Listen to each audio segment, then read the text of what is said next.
El doctor Puig es médico especialista en cirugía general y el aparato digestivo. Es fellow en cirugía por la Facultad de Medicina de la Universidad de Harvard en Boston, miembro de la Academia de Ciencias de Nueva York, Asociación Americana del Avance de Ciencia, un montón de cosas. Yo le dije, está sobrecapacitado para esta entrevista. Pero, respecto a cómo es nuestro cerebro desde el punto de vista de la medicina, ¿qué podemos hacer emocionalmente? De cosas que por ahí uno a veces intuitivamente habla, pero no puede bien conocer cómo se producen, y vos como médico los explicás muy bien. Sí, efectivamente, el cerebro es un órgano que pesa solo 1,2 kg, pero tiene un montón de secretos. Y curiosamente, muchos de los descubrimientos que se han hecho en el mundo de la ciencia no llegan a la sociedad. Y podrían ayudar tanto a la hora de conocernos y a la hora de comprendernos, entender por qué a veces nos enfadamos, por qué a veces nos desesperanzamos, por qué a veces nos agobiamos. Y lo que intento, de alguna manera, es traer esa investigación que hay en el mundo de la neurociencia, sobre todo en la neurociencia afectiva, para que cualquier persona pueda encontrar claves para gestionar mucho mejor su vida. Ahora, vos te especializabas más en el aparato digestivo. ¿Cómo llegaste al cerebro? Desde muy pequeñito yo tenía pasión por las neurociencias, y aunque la cirugía general del aparato digestivo fue mi campo, digamos, de trabajo a lo largo de 26 años, siempre estuve conectado con los temas del cerebro. De hecho, dediqué 2 años de mi vida a trabajar en un instituto de neurociencias y he estado constantemente conectado con las neurociencias. Tengamos en cuenta, Andy, que muchas de nuestras emociones tienen un reflejo inmediato en el tubo digestivo. Hay una cosa que se llama la intuición, la inteligencia intuitiva, a la que se le da muchísimo valor, y que, si nos paramos un momentito a pensar, es esa sensación, los ingleses, los americanos dicen I feel in the guts, como que lo siento en las tripas, esa sensación que tienes, y es porque uno de los mapas de los sentimientos más importantes del cerebro, que se llama la ínsula de Rayleigh, está recogiendo constantemente información del tubo digestivo.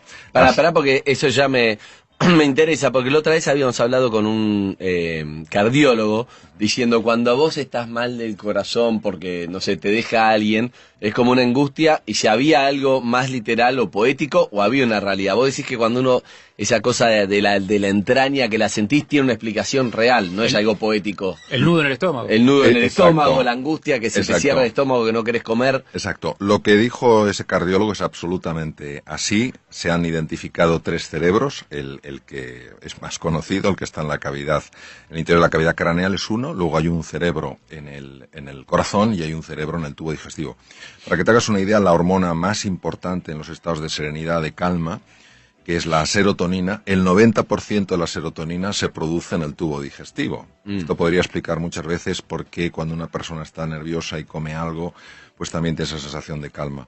Esos cerebros, los 3 cerebros... El chocolate. El chocolate, exactamente. Aparte que el chocolate facilita la generación de un neurotransmisor, pues que hace, entre otras cosas, que nos sea más difícil dormirnos y ayuda a estar alerta. Esos 3 cerebros, en principio, han de estar conectados, y están conectados. Lo que pasa es que a veces se independizan. Cuando se independiza el cerebro del tubo digestivo, la persona tiene un montón de incomodidades, lo que se llama el colon irritable, espasmos, alteraciones en la digestión. Y muchas veces, desde el punto de vista de la medicina, hay opciones muy pobres para que esa persona tenga menos dolencias. Sin embargo, cuando esa persona reduce su ansiedad, cuando esa persona ve la vida con más ilusión, con frecuencia y de forma natural, aunque pueda llevar un tiempo, ese tubo digestivo vuelve a sincronizarse, por decirlo de alguna manera, con lo que es el tejido cerebral fundamental en el interior de la cavidad craneana. ¿Pero quién manda a quién? Es una gran pregunta. Cuando el tubo digestivo se independiza, quien manda en los asuntos del tubo digestivo es el cerebro del tubo digestivo. Y el otro, aunque tú digas, yo quiero estar bien, no sucede. El plexo de Meissner y Auerbach, que son lo que constituyen el cerebro del tubo digestivo, deciden ir por su cuenta, se convierten en rebeldes y generan todo tipo de alteraciones, incluso afectan, como todos sabemos... ¿Y cómo hago? Pero tengo que comer mejor, si no quiero ni comer, si tengo una angustia. ¿Cómo hago para hablarle a ese cerebro? Bueno, si quieres te cuento una historia que yo viví hace tiempo, muy interesante. Vino una mujer a mi consulta, una señora de unos 50 años de edad, que se llamaba Margarita y que trabajaba en fusiones y adquisiciones. Y era la primera vez que iba a mi consulta, llevaba un sobre lleno de pruebas, me miró y me dijo, doctor, no puedo más. Me duele tanto el estómago. Le digo, siéntese, siéntese. Cuénteme, dice, llevo 3 años con unos dolores digestivos horribles. Me han hecho de todo, endoscopias, me han dado papilla con radiografías, estoy con omeprazol, que estaba con 40 miligramos, dosis máxima, y no se me quita. Dediqué 1 hora a observar todas las pruebas, todas eran normales, no había nada, y entonces le hice una pregunta. Le dije, Margarita, déjeme que le haga una pregunta. Dígame, doctor, ¿hay algo en su vida que a usted le genere mucha tensión? Y al principio la mujer se quedó un poco descolocada pensando que le preguntaba por algún problema familiar grave, una situación económica difícil. No, doctor, en mi vida pues todo va bien. Digo, no, pero yo le hablo de algo sencillo, pero que le ocurra todos los días y le genere mucha tensión. Y la mujer se quedó así callada, me miró y me dijo, ya lo sé, doctor. Digo, ¿qué es? Es mi jefe, no le aguanto. Yo tengo gastritis. Y entonces le dije, pues ya tenemos el remedio para su estómago. Y recuerdo perfectamente... Cambia de trabajo. No, fíjate, recuerdo perfectamente que me miró y me dijo, ¿otra endoscopia? Digo, Margarita, si se la han hecho hace 2 meses, ¿me subirá la dosis de omeprazol? Digo, Margarita, hasta dosis máxima. Dice, entonces, ¿qué me sugiere? Y le dije, pues a partir de ahora, cada vez que vaya a su trabajo y vea a su jefe, le va a sonreír. Yo creo que me miró pensando que había topado con el cirujano más imbécil del mundo mundial. Y lo primero que me dijo fue, doctor, mi jefe no se lo merece. Y ahí la agarró. Estaba ya súper tensa y colorada y le digo, si no es por él, es por usted. Y me dice, no me va a salir. Digo, pues finja. Digo, pero es que lo que usted me pide es imposible. ¿Cuánto tiempo lleva usted con dolor de estómago, Margarita? 3 años. ¿Y cómo se ve así? Es horrible. ¿Por qué no lo prueba? Se fue y yo, francamente, no sabía si lo iba a probar. Más bien pensaba que no. A las 2 semanas mi enfermera salió para llamar al siguiente enfermo y era Margarita. Se asomó por la puerta, me miró y me dijo, doctor, si no lo veo, no lo creo. Siéntese, cuénteme. El primer día tuve que utilizar todos los músculos del cuerpo para esbozar una tenue sonrisa. Pero conforme fue pasando el tiempo, sucedieron cosas muy curiosas. La primera es que mi jefe empezó a cambiar. La segunda es que dejó de dolerme el estómago, pero la tercera es muy llamativa. Verá, yo no le dije, me comentó, que aparte del omeprazol tomaba sobrecitos de Almax. El Almax es un producto que tú te lo bebes para calmarte de forma inmediata el dolor de estómago. Es un alcalinizante. Entonces, mis compañeros en la oficina se dieron cuenta que no estaba tomando cada 2 por 3 el Almax. Y me preguntan, Margarita, ¿pero por qué no tomas el Almax? Y dice, pues porque he estado con un médico y se me ha quitado por completo el dolor de estómago. Dice, doctor, prepárese que le viene toda la oficina. Claro, porque por el jefe. Aquí la sonrisa tiene la capacidad de alterar el circuito de la angustia, ya que está mandando un mensaje al cerebro de que todo está bien. Si aguantas la sonrisa, el cerebro necesariamente tiene que hacer algo para adaptarse a ese mensaje. Aunque sea fingida. Aunque sea fingida. Es increíble porque, es increíble porque no es una nota espiritual que te le dice hay que ser feliz, hay que sonreír, que no la estamos desmereciendo, pero te lo dice alguien que es especialista del sistema digestivo, especialista de Harvard, y él lo que está diciendo es algo científico, sí. Para que no sea como vos sonreírle a la vida, que la vida te devuelve. Es algo científico que él dice, tu cerebro le ordena como que al reírte dice todo está bien, o sea, cambiás la cara de orto, por decirlo de alguna manera. Le decís como que todo está bien y entonces todo el cuerpo entiende que todo está bien. O sea, como que el cuerpo es un reflejo de lo que vos ordenás. Y si vos le pones todo el tiempo la cara de amargado, tu cuerpo va recibiendo eso. Es eso que estás diciendo es absolutamente... Yo estoy diciendo lo que estás diciendo vos. Es absolutamente así. La sonrisa auténtica, respecto a tu pregunta, que la descubrió en 1862 Duchenne, es una sonrisa que no es fingida, en la cual el músculo orbicular del párpado se contrae, es involuntario. Esta es la más potente. Sin embargo, incluso fingiéndola, no hablo de la sonrisa irónica, como me estoy riendo de ti, tal cual, sino haciendo ese esfuerzo por sonreír sin que te apetezca, ese arco que va al cerebro tiene literalmente la capacidad de cambiar estado emocional. Lo mismo que utilizar palabras positivas. En Boston se hizo un estudio, en el hospital donde yo estaba, se proyectaron unos unos slides que tenían palabras negativas, una serie de voluntarios. Estuvieron unos minutos observando las palabras negativas. Imaginaros, pozo, oscuridad, problema, dificultad, imposibilidad. Se les sacó sangre y se les tomó una muestra de saliva para una técnica que se llama radioinmunoensayo, que es medir hormonas. Se observó una elevación del cortisol. El cortisol es la hormona del miedo. Se cambiaron las palabras y el cortisol inmediatamente bajó. Es decir, nuestras palabras abren espacios emocionales, llaman a determinadas imágenes. Todo esto nos tiene que dar un montón de ilusión y un montón de esperanza, porque quiere decir que en la gestión de nuestra cara, en la gestión de nuestras palabras, en la gestión de las acciones que llevamos a cabo, está también la gestión de nuestro mundo emocional. Pero entonces te voy a preguntar algo clave. Cuando alguien dice, esta persona se enfermó por lo amargado que estaba, vos estás diciendo que puede ser un poco cierto, digamos, que es repetidamente esta persona refleja que está triste o está amargada o lo que sea, entonces va mandando la orden al cuerpo, y ese cuerpo con un dolor de panza 3 años lo puede sostener, pero por ahí repetidamente algo más que se va haciendo mal termina generando una enfermedad. Eso es por eso que uno dice cuando está amargado, decís, ¿qué tiene que ver? Es literalmente así. La Universidad de Harvard, que es la pionera en el mundo en estos estudios, ha demostrado que entre el 60 y el 90% de las consultas a médicos generales en el mundo occidentalizado son debidas a lo que se llaman emociones tóxicas. Por ejemplo, eso, la amargura, la frustración. Poner un ejemplo muy sencillo y muy clarito.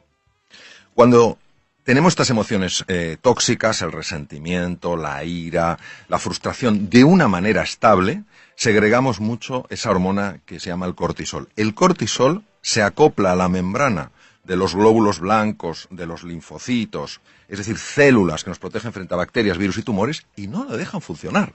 Por eso es más fácil tener un catarro, tener una gripe, etcétera. Esto es algo importantísimo que lo conozcamos, porque nos da mucha sensación de soberanía personal, de que podemos hacer realmente cosas para cambiar nuestros estados emocionales. ¿El estrés tiene que ver con eso? Cuando uno dice se enfermó por estrés, y el estrés que no dormís, estás todo el tiempo nervioso, alerta, ¿es un poco eso? Verás, el estrés es el gran desconocido, porque cuando oímos la palabra estrés, enseguida pensamos que es algo malo. El estrés es la reacción del organismo en su conjunto ante una perturbación que ha habido. Bien sea una perturbación externa, vamos por la calle y vemos un animal peligroso, o una perturbación interna, me tomo 27 bollitos y me sube muchísimo el azúcar. Hay una parte de ese estrés que es positiva, que se llama eustrés, la que me hace que esté más concentrado. Por ejemplo, yo aquí, pues vengo con muchísima ilusión, es un programa de radio importantísimo, pero es una perturbación en mi vida, yo normalmente no estoy aquí. Entonces, esto hace que esté más concentrado, que esté más atento a lo que decís, más atento a las expresiones de vuestro rostro. Esto es positivo y es eustrés y me ayuda a crecer. Yo cuando salga de aquí, como persona, he crecido. Sin embargo, hay una forma de estrés que se llama distrés, que es el que te anula, que es el que te frustra, que es el que te amarga y el que te hace daño. El distrés, hoy en día, se sabe que la causa número 1 es internamente, constantemente, estarnos hablando de una manera que, lejos de ayudarnos, lo que nos está es bloqueando. Nunca lo vas a conseguir, si es que es imposible, si es que eres un torpe, te faltan títulos académicos, no sé qué tal cual.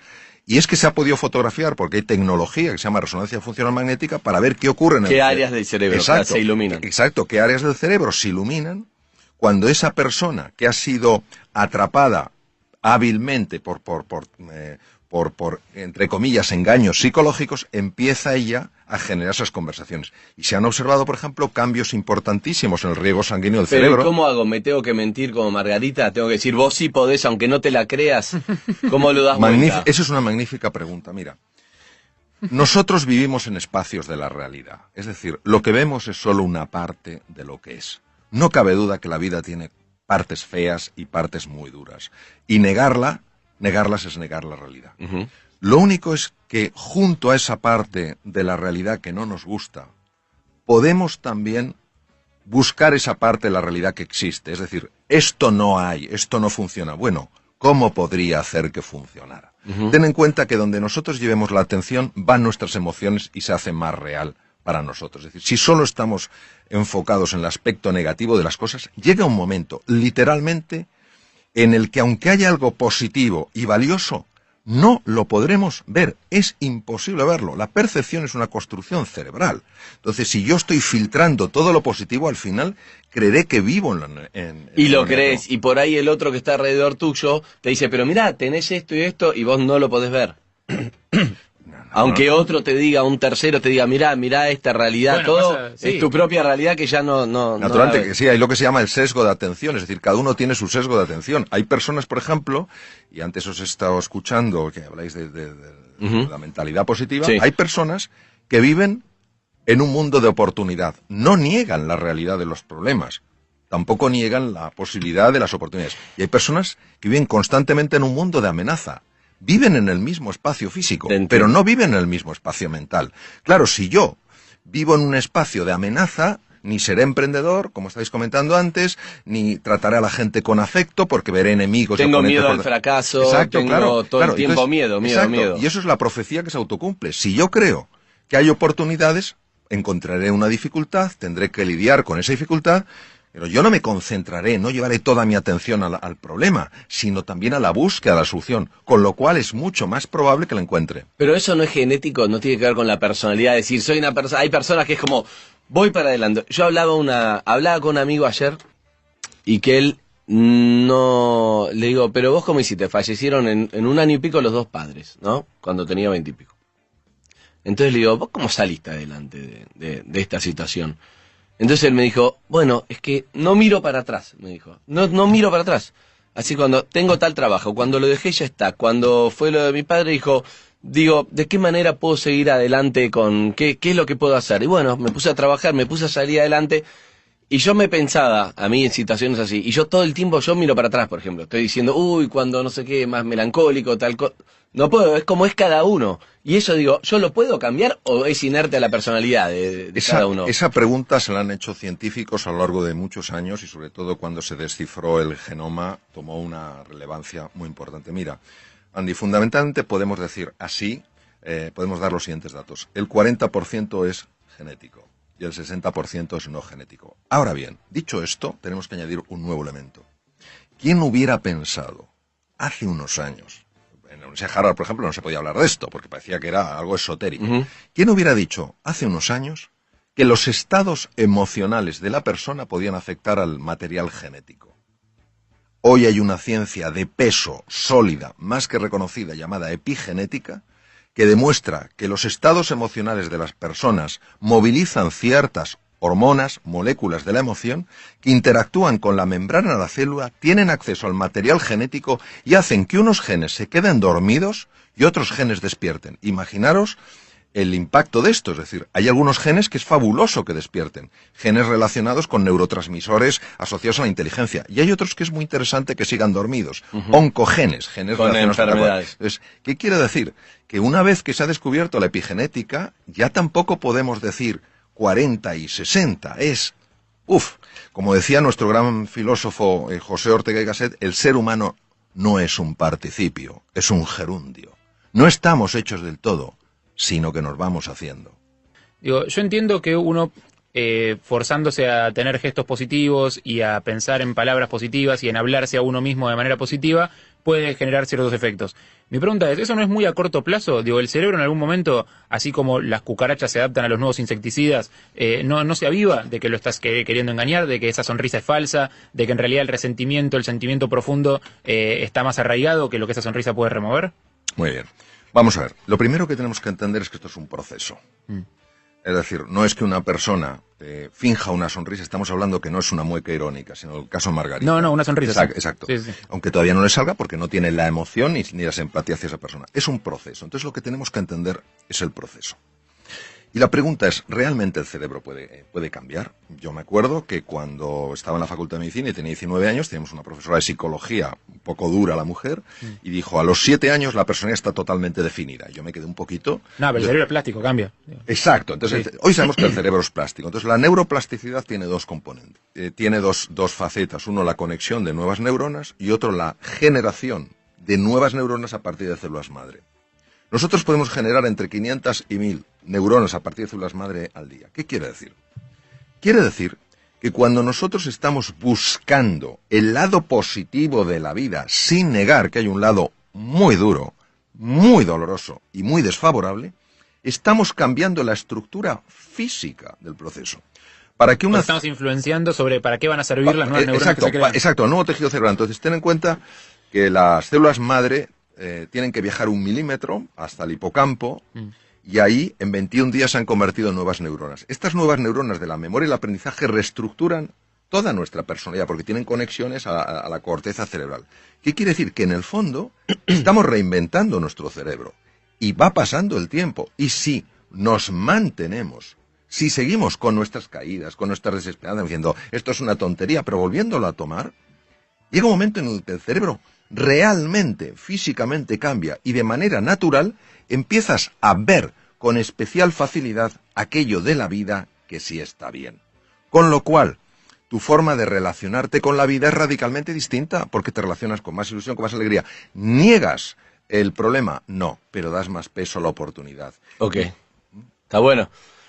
Pero tenés que, es un ejercicio difícil, porque parece fácil, pero si vos tenés bronca, cuando yo tengo que ir y reírte, para que no sea irónico, para que sea en serio, tengo que sobreponerse a esa bronca y decirte, hola, ¿qué tal, doctor? Buenos días, ¿qué tal? Y es como, ¿viste? Entonces, sí. El orgullo y el resentimiento puede traerte una enfermedad a vos. Sí. Eso es lo que hay que entender en lo que él está diciendo. Sí. No es hacia la otra persona, no se entera, es a vos que te hace un mal. Entonces, cuando tiene una bronca o tiene algo guardado, no se lo puede sacar de encima, cuando insulta al aire, cuando le pega una trompada a una pared, cuando grita, digamos, cuando eso se lo saca de encima, ¿o no? Mira, eso es verdad. La sensación que una persona tiene en esos momentos es de liberación. Lo que se ha visto es que cuando se utiliza con frecuencia ese canal, el tejido cerebral dedicado a la expresión violenta de las cosas aumenta. ¿Qué quiere decir? Quiere decir que hay un camino, y completamente de acuerdo con lo que habéis dicho, esto no es sencillo. Quien pretenda decir que esto eso es humo puro, eso es engaño y eso es tomar el pelo a la inteligencia de las personas. Es un proceso que requiere un compromiso enorme y ese compromiso solo llevas a cabo cuando eres consciente, un poco lo que decías tú, Andy, del precio que estás pagando, del precio que has pagado y del precio que vas a seguir pagando en tu vida. Pero que garantizás que funciona, que está comprobado. Sí, quiero decir que... Eso es lo que me importa rescatar. Y no solo que esté comprobado, es que yo lo experimento en mi propia vida. Y respecto a la pregunta que tú hacías, que yo creo el comentario que es fundamental, ¿qué hacemos en los momentos de esa tensión? Pues yo recomendaría mucho lo siguiente. Es una técnica increíblemente sencilla.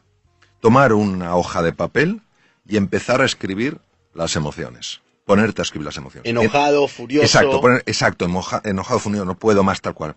¿Por qué esto es tan potente? Porque la zona anterior izquierda del cerebro, que se llama la zona prefrontal izquierda, es la base de las emociones positivas.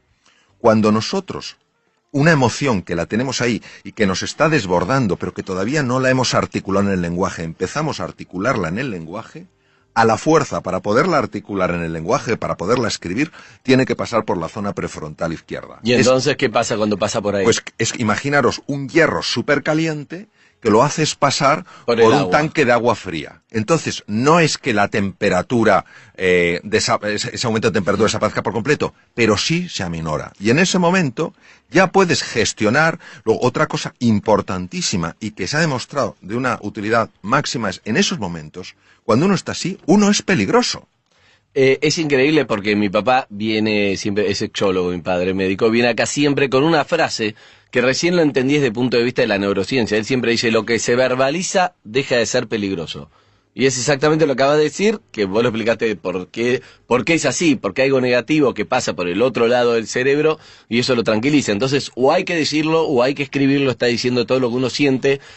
Lo que hoy sabemos desde la neurociencia, que han pasado muchos años, es que hay muchos elementos químicos y cuando hay esa frustración y esa tensión, hay una química que nos convierte en personas peligrosas. En ese momento, si tú vas a tu casa, vas a ver a tus hijos, vas a ver a tu mujer, a tu marido, a quien sea, y les vas a ver como oponentes, es decir, les deshumanizas.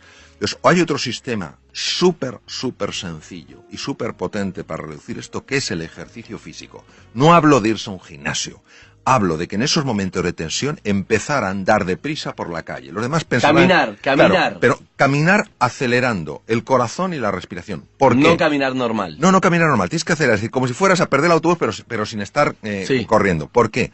Porque al hacer eso hay dos cosas que se ponen en marcha. Una de ellas se llama, o dos hormonas, se llama la oxitocina. Más conocida en la mujer, sin embargo en el hombre tiene un papel importantísimo.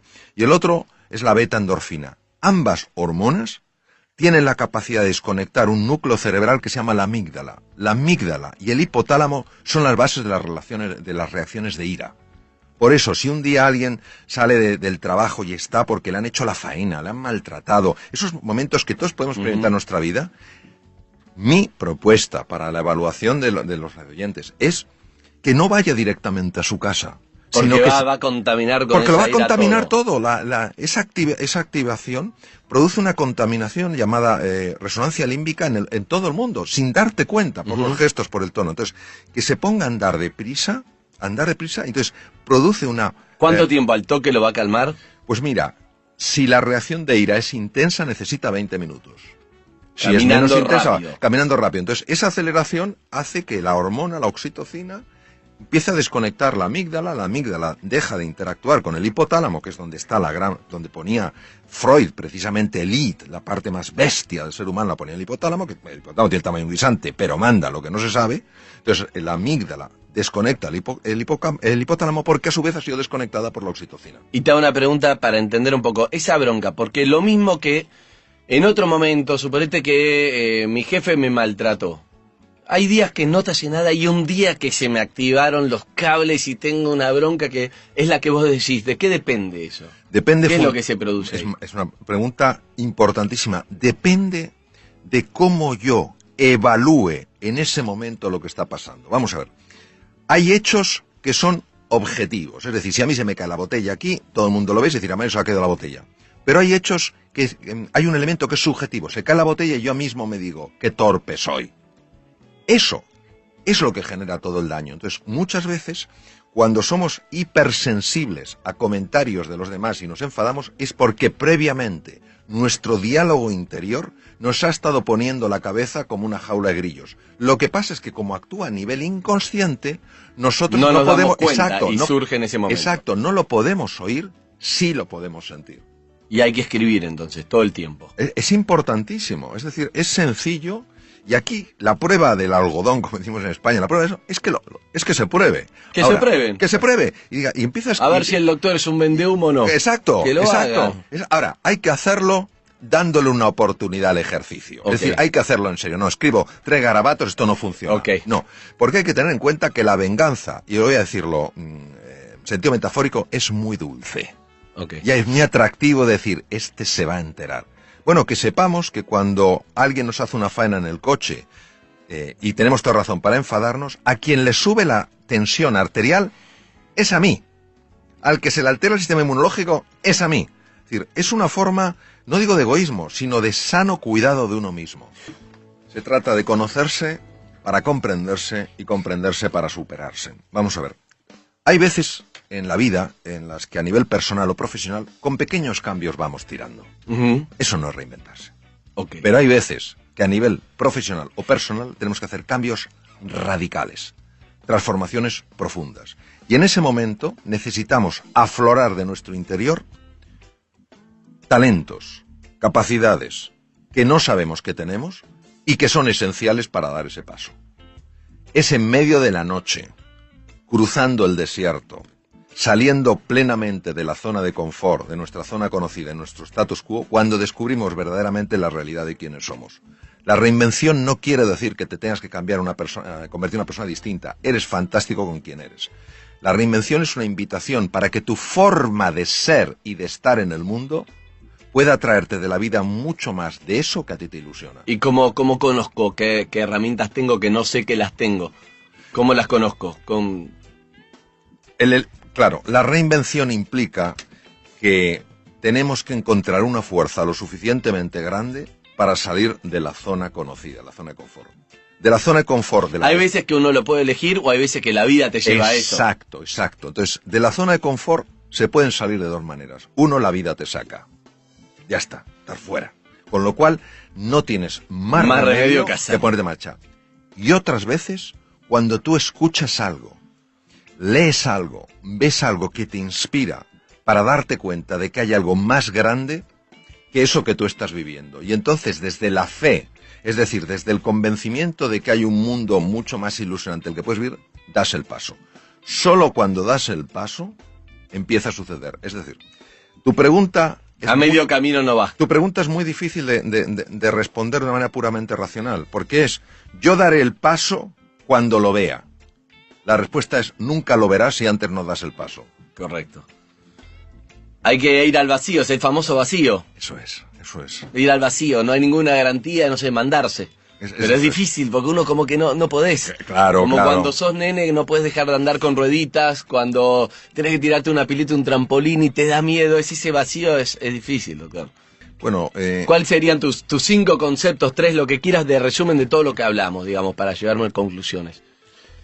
Yo haría una conclusión muy sencilla. A ver. Es que la pregunta no es si podemos ser más felices en la vida o si podemos cambiar. La pregunta es si estamos dispuestos a hacer lo necesario para ser más felices y para cambiar. Es decir, si estamos dispuestos a aguantar inseguridades e incomodidades para descubrir realmente la grandeza que está en todos nosotros. O sea que eso es una decisión. Es una resolución. Eso sí, resolución. algo tenés que hacer, tenés que decidirlo. Es una resolución. Si no, no va a pasar. Es una resolución, una decisión radical, firme. Doctor, te agradezco un montón, la verdad que un placer esta charla. Creo que la capacidad tenemos todos la misma. Con más temple, menos temple, más personalidad, pero la capacidad la tenemos. Todos tenemos la capacidad, Okay. sin duda ninguna.